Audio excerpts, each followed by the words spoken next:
নমস্কার, পিপুল ভয়েস নিউজে আপনাদের সবাইকে স্বাগত। আমি অরূপ। আচ্ছা, আপনারা যখন সিনেমা হলে সিনেমা ধরুন কোনো গোয়েন্দা সিনেমা দেখতে গেলেন বা কোনো রোমহর্ষক অ্যাডভেঞ্চার সিরিজ দেখতে গেলেন, সিনেমার ক্লাইম্যাক্সটা যদি আগেই জেনে ফেলেন বা দেখে ফেলেন, তাহলে কি সিনেমাটার 2 ঘন্টা বা 3 ঘন্টা ধরে আপনারা দেখবেন বা সেই উত্তেজনাটা থাকবে? একেবারেই না। ধরুন ফেলুদার কিভাবে আর কি ক্রিমিনালদের ধরছে, একটার পর একটা রহস্য ভেদ করছে, সেই রহস্যগুলো ভেদ করতে করতে গিয়ে না আমরা শেষটা দেখব। কিন্তু শেষে একবারে ক্লাইম্যাক্সকে ধরে ফেললেন, তাহলে কি আর থাকে? অন্তত আমার কাছে থাকে না, অন্তত জানি না আপনাদের কাছে কি আছে। আমি এইসব গৌরচন্দ্রিকা করছি একটাই কারণে, সেটা হচ্ছে নীতি আয়োগের বৈঠক থেকে মমতা বন্দ্যোপাধ্যায়ের বেরিয়ে আসা এবং তারপর উনি যা বললেন, আমার সেটা দেখে যে মনে হলো যে ক্লাইম্যাক্সটা আগে থেকে আমরা জেনে গিয়েছিলাম, ফলে জানতামই এরকম একটা কিছু হবে। তো কি কারণে হবে, কিভাবে হবে, সেইটা আর কি আপনি যদি বলেন ব্যাক ক্যালকুলেশন, সেটা করার চেষ্টা করছিলাম। আমার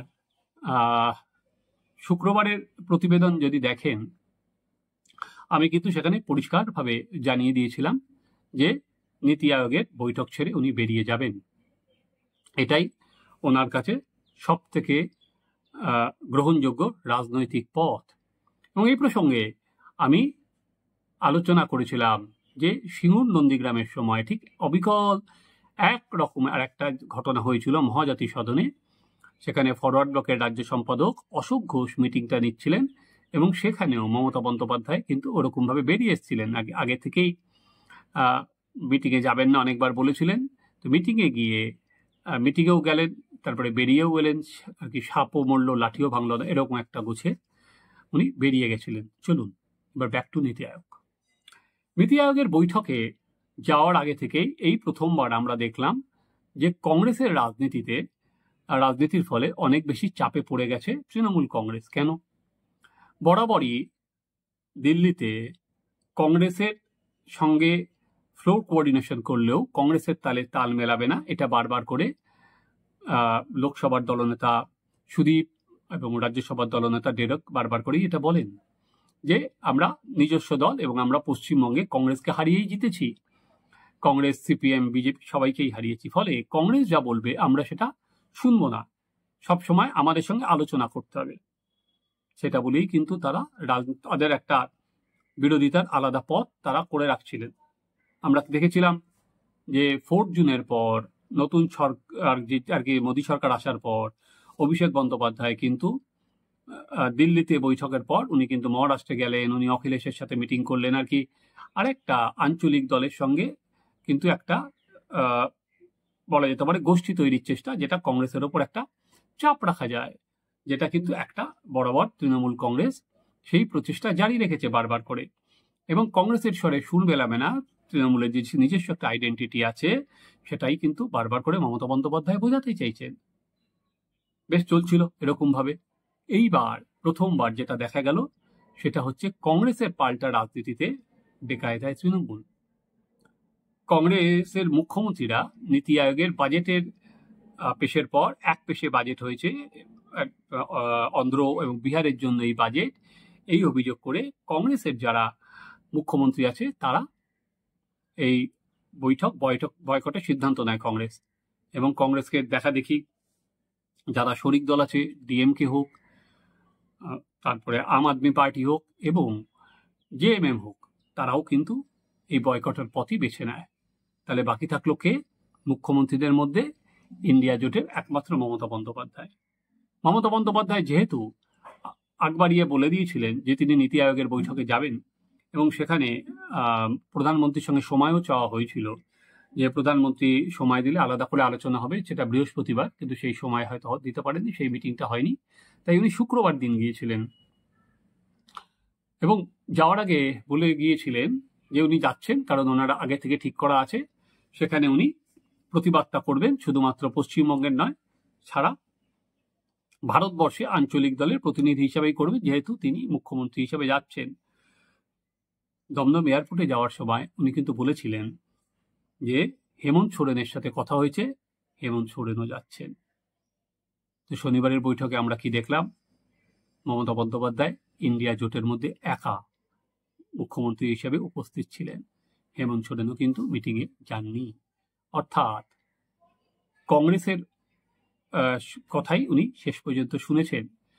হেমন্ত সোরেন যদি বৈঠকে যেত তাহলে তৃণমূল কংগ্রেস বলতে পারতেন যে দেখো ইন্ডিয়া জোটের আরেকজনও তো আছে, আমি একা নই। ফলে উনি একা চলে যাওয়া এটা সর্বভারতীয় রাজনীতিতে এক অন্যরকম বার্তা দেয়। কি বার্তা দেয়? যে বিজেপির সঙ্গে সবাই যখন একটা লড়াই করছে, এক পথে আসছে, সেই ঐক্য কি ভাঙার চেষ্টা করছে তৃণমূল। অলরেডি আমরা দেখছি রাজ্যে কংগ্রেস বা সিপিএম বলতে শুরু করে দিয়েছে যে ঐক্য ভাঙছে তৃণমূল। সেখানে ন্যাশনাল পার্টিগুলোতে আমরা দেখলাম যে কেসি বেণুগোপাল কিন্তু মমতা বন্দ্যোপাধ্যায়কে জানিয়েছিলেন কেন যেন উনি মিটিংয়ে না যান, কিন্তু মমতা বন্দ্যোপাধ্যায় বলেছিলেন যে আমি মিটিংয়ে যাব, গিয়ে প্রতিবাদ জানাবো। অর্থাৎ আবারও যে সেই বললাম, মমতা বন্দ্যোপাধ্যায়কে ওখানে গিয়ে প্রমাণ করতেই হতো যে তিনি প্রতিবাদ জানানোর জন্যই এসেছেন। তাই মমতা বন্দ্যোপাধ্যায় এই যে বললাম, এই যে বেরিয়ে আসার মধ্যে নতুন করে আর কোনো ক্লাইম্যাক্সের গন্ধ কিন্তু নেই। কোনো একটা নতুন করে মনে হচ্ছে এটা তো জানাই ছিল যে উনি বেরিয়ে এসে বলবেন, কিন্তু উনি এবার নতুন যেটা বললেন তার মাইক বন্ধ করে দেওয়া হয়েছে 5 মিনিট পর। যে পরবর্তীকালে অবশ্য দেশের অর্থমন্ত্রী নির্মলা সীতারামন যেটা বললেন সেটা হচ্ছে না, কারোর মাইকই বন্ধ করে দেওয়া হয়নি, প্রত্যেকেই সমান সময় দেওয়া হয়েছিল। মমতা বন্দ্যোপাধ্যায়কে পরে 7 নম্বরে স্পিকার করে দেওয়া হয়, উনি যেহেতু চলে আসবেন তা আগে এগিয়ে নিয়ে আসা হয়। এবং প্রত্যেক মুখ্যমন্ত্রী যারা যারা বলতে চেয়েছেন তাদের বেশি সময় অ্যালট করা হয়েছে, এরকম নয়। মমতা বন্দ্যোপাধ্যায় এবং উনি ধন্যবাদও জানিয়েছেন, মমতা বন্দ্যোপাধ্যায় এসেছেন রাজ্যের দাবি দেওয়া তুলে ধরবেন, এই কথাই ছিল। কিন্তু প্রত্যেক মুখ্যমন্ত্রীকে সমান সময় দেওয়া হয়েছে। মমতা বন্দ্যোপাধ্যায় বলেননি যে তিনি অতিরিক্ত সময় বলতে চান। ফলে এই চাপানুতর তো একরকম আছে, কিন্তু আলটিমেট যেটা আমাদের পশ্চিমবঙ্গের ক্ষেত্রে যেটা প্রাসঙ্গিক সেটা হচ্ছে যে সমস্ত ধরুন মানুষরা তারা এই কেন্দ্রের বঞ্চনা, কেন্দ্র দিচ্ছে না, এই জিনিসটা গত 34 বছরে দেখতে দেখতে দেখতে দেখতে ক্লান্ত এবং ক্ষুব্ধ। ফলে বহু বেনরেন অলরেডি পশ্চিমবঙ্গ ছেড়ে হয়ে গেছে।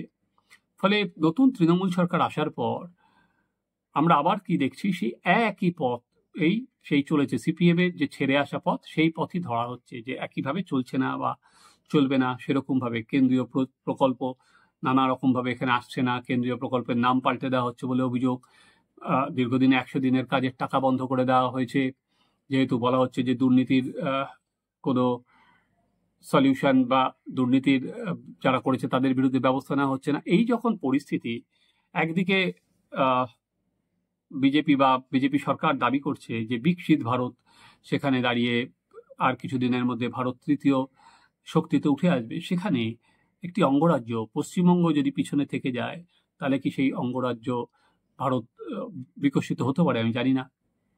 ফলে এই যে রাজনীতির এই তাওয়ায় রুটি শিখতে শিখতে আলটিমেট যেটা হচ্ছে সেটা হচ্ছে জেনারেশন, প্রচুর ছেলে আবার বাইরে চলে যাবেন, আবার পরিযায়ী শ্রমিকরা বাইরে চলে যাবে। এখানে জানি না কোনো বড় শিল্পপতি আবার ইন্টারেস্ট দেখাবেন কিনা, কারণ টাটা চলে যাওয়ার পর এখন আমরা দেখতে পাইনি।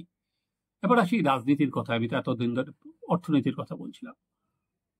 মমতা বন্দ্যোপাধ্যায় এই মিটিং ছেড়ে আসার পর বিরোধী জোটের অন্যান্য যারা মুখ্যমন্ত্রী আছেন, স্টালিন বাউরা, তার পেছনেই দাঁড়িয়েছেন।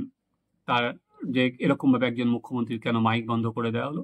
ফলে যে জায়গাটা আর কি ভাবা গিয়েছিল যে তৃণমূল কংগ্রেসের একা ওখানে পার্টিসিপেট করার পরে যে উনি জাতীয় রাজনীতিতে তৃণমূলকে আরো কোণঠাসা হয়ে যাবে, তৃণমূলের সঙ্গে কি আবার সেই অভিযোগগুলো উঠবে যে বিজেপির সঙ্গে আর কি সেটিং করে চলতে চায়, সেই বার্তাটা আটকানোর জায়গা কিন্তু বাদ দেওয়ার চেষ্টা ছিল। হয়তো রাজনীতিগতভাবে ওটা হলো, কিন্তু ওই যে বললাম রাজ্যের ক্ষতি, আর্থিক ক্ষতি, তার হিসাব কে নেবে? রাজনীতি কি কোনোদিন না সেটা নেয়? রাজনীতি তো রাজনীতির গতিতেই চলে। আপনারা দেখুন আমাদের চ্যানেল সাবস্ক্রাইব করুন, আপনাদের মতামত জানান।